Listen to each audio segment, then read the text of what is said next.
A'udzubillahi minasyaitonirrajim. Bismillahirrahmanirrahim. Assalamualaikum warahmatullahi wabarakatuh. Ibu-ibu gimana kabarnya, sehat? Alhamdulillah. Bapak sehat, Pak? Alhamdulillah. Jawabnya lemes banget. Saya ulang ya. Ibu, Assalamualaikum warahmatullahi wabarakatuh.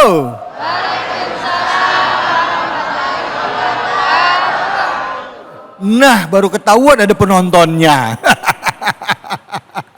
Alhamdulillah, alhamdulillahirabbil alamin. Puja dan puji mari kita panjatkan atas kehadirat Allah Subhanahu wa taala. Tidak lupa kita berikan selawat dan salam kita kepada junjungan kita manusia yang mulia Nabi besar Muhammad sallallahu alaihi wasallam beserta keluarga, sahabat dan umatnya yang setia hingga akhir zaman.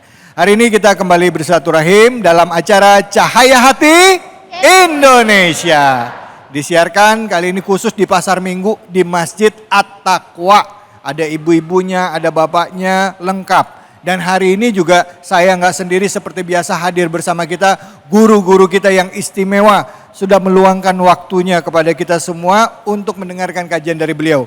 Hadir bersama kita, izinkan saya mengucapkan salam takzim dan hormat saya untuk guru kita yaitu Habib Nabil Mursawa. Assalamualaikum warahmatullahi wabarakatuh, Habib. Waalaikumsalam warahmatullahi wabarakatuh. Apa kabar, sehat Mas? Alhamdulillah sehat, Habib. Kayak Habib, sehat ya, Habib? Sehat, alhamdulillah. Rindu sama Habib udah lama. Iya betul, sama saya juga rindu sama Mas David, sama pemirsa juga Cahaya Hati. Allahu Akbar. Terima kasih Habib sudah meluangkan waktunya di sini. Baik, di sebelah Habib Nabil sudah hadir guru kita Ustadz Nur Hanan. Assalamualaikum warahmatullahi wabarakatuh. Waalaikumsalam warahmatullahi wabarakatuh. Masya Allah, Ustadz sudah meluangkan waktu ke sini mau ngasih ilmu yang manfaat untuk kita semua. Amin, amin, Ya. amin. Ustadz, kira-kira nanti Ustadz mau membahas apa nanti Ustadz di sini? Insya Allah surat Luqman ayat 18. Surat Luqman ayat 18. Ayat 18. Baik, nanti kita tunggu ya Ustadz ya. Insyaallah. Ibu-ibu sabar ya. Sebelah Ustadz Nur Hanan sudah hadir, kandidat doktor yang sudah lulus sebenarnya. Beliau ini adalah doktor dari kampus saya nih, Perguruan Tinggi Ilmu Quran ya. Yaitu Ustadz Abdurrahman Akase. Assalamualaikum warahmatullahi wabarakatuh Pak Dokter. Waalaikumsalam warahmatullahi wabarakatuh, Mas David. Gimana kabar? Sehat Ustadz? Alhamdulillah sehat. Kapan wisudanya rencana? Wisudanya hari besok, selesai insya Allah. Oh, Masya Allah, luar biasa. Hadir guru-guru kita yang ilmunya ini bukan kaleng-kaleng kalau orang bilang, insya Allah. Allahu Akbar, Allahu Akbar. Ibu-ibu, bapak-bapak, saya mau tanya, yang ada di sini pasti di sebelah rumahnya ada tetangganya nggak?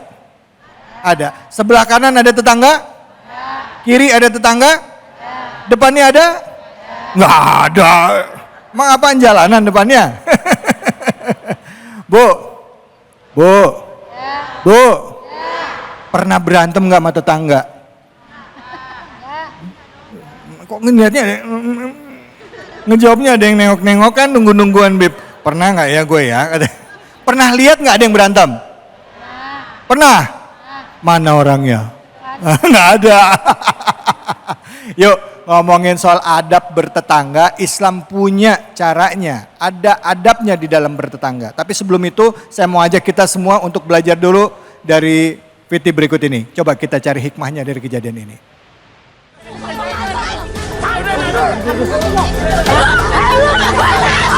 Kericuhan mewarnai jalannya proses penggusuran puluhan rumah warga Kampung Sawah Cilincing, Jakarta.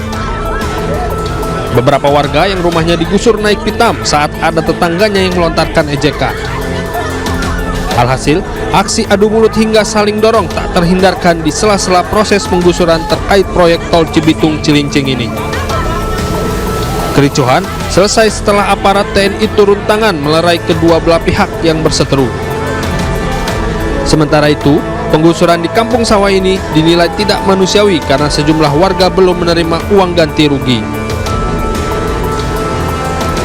Penggusuran ini tidak manusiawi. Kenapa kami tidak manusiawi? Bisa bilang tidak manusiawi. Pertama, secara pandangan hukum, apakah bisa dilakukan eksekusi bangunan selama kita belum menerima hak ganti rugi bangunan ataupun tanah? Sedangkan selama ini kita sedang beracara di Pengadilan Jakarta Utara terkait. Sebanyak 62 rumah warga di Kampung Sawah digusur terkait pembangunan jalan tol Cibitung Cilincing. Puluhan rumah warga Kampung Sawah rata dengan tanah setelah dihancurkan menggunakan sejumlah alat berat. Dari Jakarta, Sofyan Firdaus, iNews melaporkan. Ini sebenarnya urusan besarnya adalah tentang gusur-menggusur. Tapi akhirnya jadi nyerempet, saling ejek antar tetangga. Ya padahal Islam ngajarin juga untuk kita saling menghormati tetangga. Tapi saya nggak akan ngomong panjang, langsung kita sikapi Viti tadi sambil kita tanyakan kepada guru kita yang hadir. Untuk kesempatan pertama kepada guru Habib Nabil Fadl, kami persilakan. Bismillahirrahmanirrahim. Rabbi syrah li sadri wa yassir li amri wahlul 'uqdatan min lisani yafqahu qawli. Hadirin wal hadirat, kaum muslimin muslimah yang dimuliakan Allah, para pemirsa Cahaya Hati Indonesia dimanapun berada. Jadi dari video tadi Mas David dan juga para pemirsa ini menunjukkan kepada kita hubungan antar tetangga itu banyak yang belum tahu, ya. Di dalam hadis baginda Nabi Muhammad sallallahu alaihi wasallam menyebutkan, "Man kana yu'minu billah wal yaumil akhir falyukrim jarahu." Barang siapa yang beriman kepada Allah dan hari akhir, hendaknya dia memuliakan tetangga. Jadi Mas David, kalau dalam hadis ini urusan tetangga itu urusan iman loh, ya. Bukan sekedar wah ini saya mau silakan, enggak juga silakan, bukan. Barang siapa yang beriman kepada Allah dan hari akhir, hendaknya dia memuliakan tetangga. Nah, mudah-mudahan kita betul-betul kita sungguh-sungguh memuliakan tetangga, ya Pak, ya. Ibu-ibu sekalian, kenapa? Karena ini urusan agama. Dalam hadis yang lain dikatakan, kata baginda Rasul sallallahu alaihi wasallam, mazala Rasulullah sallallahu alaihi wasallam, dalam hadis lain, mazala Jibril yusini. Ini kata Nabi Muhammad sallallahu alaihi wasallam, Jibril itu terus nasihatin saya tentang tetangga. Hatta dhanantu annahu sayuwarithu. Sampai saya mengira jangan-jangan nih tetangga nanti bisa dapat warisan. Saking terus dinasihati. Artinya apa? Yuk kita semua ya hendaknya kita saling baik sama tetangga, ya. Betapapun kita baiknya, kalau misalnya kita buruk sama tetangga, itu dalam hadis dikatakan rusak, gitu ya. Nah, maka ibu-ibu, bapak-bapak, saya menghimbau diri saya sendiri dan kita sekalian, yuk kita hormati, muliakan tetangga. Kenapa demikian? Karena ini bagian daripada iman kepada Allah Subhanahu wa taala. Tapi saya yakin kalau lihat wajah-wajahnya yang di sini, ini pada sayang baik sama tetangga, ya Bu? Bapak-bapak gimana? Ada yang bermusuhan sama tetangganya, acungkan tangan. Tidak ada. Baik, mudah-mudahan kita semua baik kepada tetangga. Mungkin demikian Mas David. Amin, alhamdulillah, terima kasih banyak Habib Nabil. Selanjutnya kita dengarkan tanggapan dari guru kita Ustadz Nurhanan. Fadhol Ustadz. Assalamualaikum warahmatullahi wabarakatuh. Sehat semua Bapak Ibu ya. Mudah-mudahan diberkahi semuanya oleh Allah. Allahumma amin ya rabbal alamin. Bismillah, alhamdulillah, wassalatu wassalamu ala rasulillah, la hawla wa la quwata illa billah. Subhanaka la ilma lana illa ma'allamtana innaka antal alimul hakim. Yang sama-sama kita hormati guru kita Habib Nabil Al-Musawa, Ustadz Abdurrahman EKC, dan guru kita juga Ustadz David Khalik. Yang sama-sama kita hormati Bapak Ibu, para pemirsa yang dirahmati Allah Subhanahu wa taala. Dari tayangan video yang tadi baru saja kita saksikan, kita mengingat kembali nilai-nilai adab, nilai-nilai akhlak yang diajarkan oleh agama kita, agama Islam.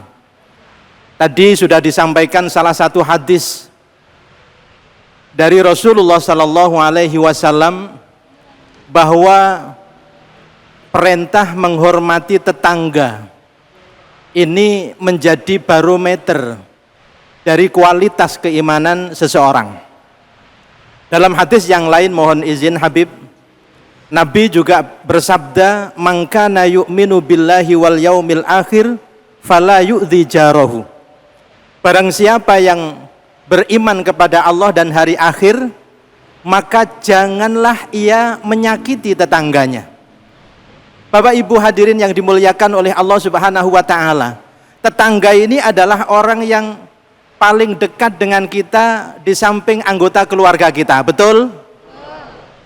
Bapak Ibu misalnya dalam kebutuhan, dalam kehidupan sehari-hari, misalnya butuh bantuan, butuh pertolongan, kira-kira Bapak Ibu minta bantuan, minta pertolongan dari tetangga yang jauh apa dari tetangga yang dekat?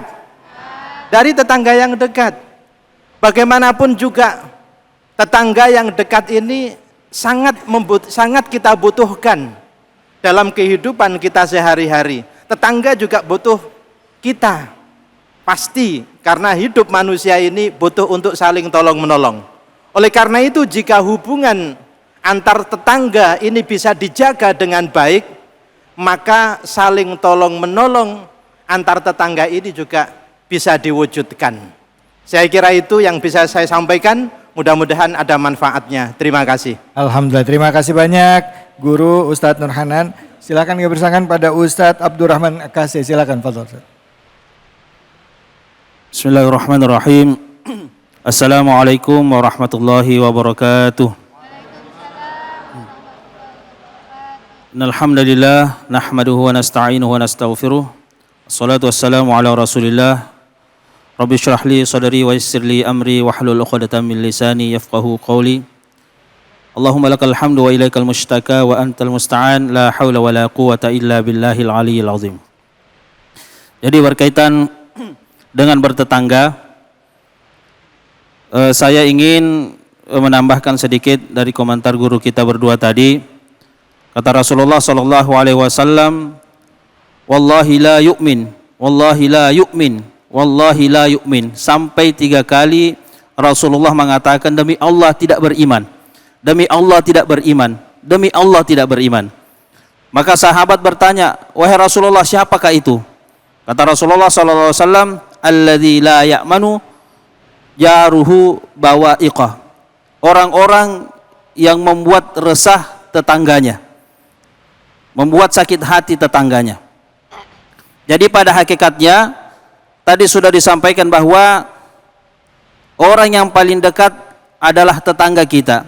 Ketika kita sakit, maka yang perlu, yang butuh kita untuk minta bantuan pertama adalah tetangga kita. Bukan keluarga kita yang jauh di kampung, bukan saudara kita yang jauh di kampung, tetapi tetangga kita. Maka apabila kita baik kepada tetangga, insya Allah kehidupan kita juga akan baik. Apalagi tadi di video yang tadi kita lihat, bagaimana ketika tetangganya mendapatkan musibah dia ngolok-ngolok. Ada yang begitu di sini, Bu? Itu tandanya iri. Iri itu senang lihat orang sengsara. Sengsara lihat orang senang. Ya, itu tadi tetangganya digusur, tetangganya dapat musibah, dia olok-olok, bagaimana tidak marah? Tetangga seperti ini kita tidak inginkan. Oleh karena itu Bapak Ibu yang dirahmati Allah Subhanahu wa taala, Nabi mengajarkan bahwa apabila kita mempunyai sesuatu maka kita berbagi kepada tetangga.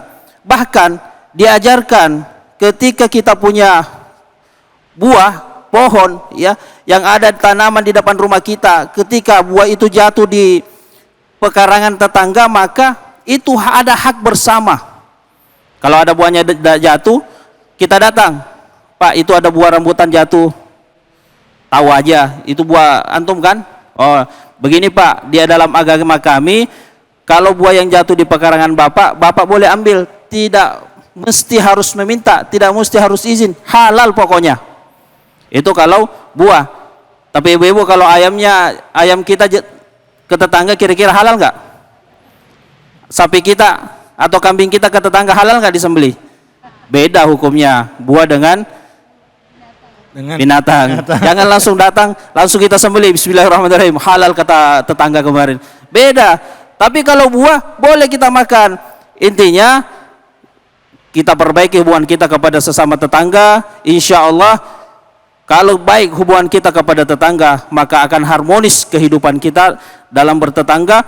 Tetapi sebaliknya kalau kita saling benci, saling iri, maka tidak akan ada istilahnya keenakan, tidak akan ada keharmonisan dalam berhidup dalam bertetangga. Mungkin itu saja. Sekian, Allahu a'lam. Wassalamualaikum warahmatullahi wabarakatuh. Waalaikumsalam warahmatullahi wabarakatuh. Ternyata hubungan baik dengan tetangga, menghormati tetangga, ya, menolong tetangga itu adalah salah satu tanda dari keimanan seseorang. Masya Allah. Gimana Bu? Kalau misalnya ada tetangga sakit kita harus tolong. Kalau lagi masak tetangga jangan cuma dapat baunya, tapi dapat masakannya. Di sini sering bagi-bagi masakan nggak sama tetangga? Ada, alhamdulillah. Alhamdulillah. Ada nggak yang cuma dapat baunya aja? Hah? Masya Allah, indahnya Islam. Kita akan kaji lagi tentang adab bertetangga. Nah, setelah ini kita akan dengarkan tafsir, ya, kajian tafsir dari surah Al-Hujurat ayat 11 bersama dengan guru kita Habib Nabil Al-Mursawa. Tentunya hanya di sini, di Cahaya Hati Indonesia.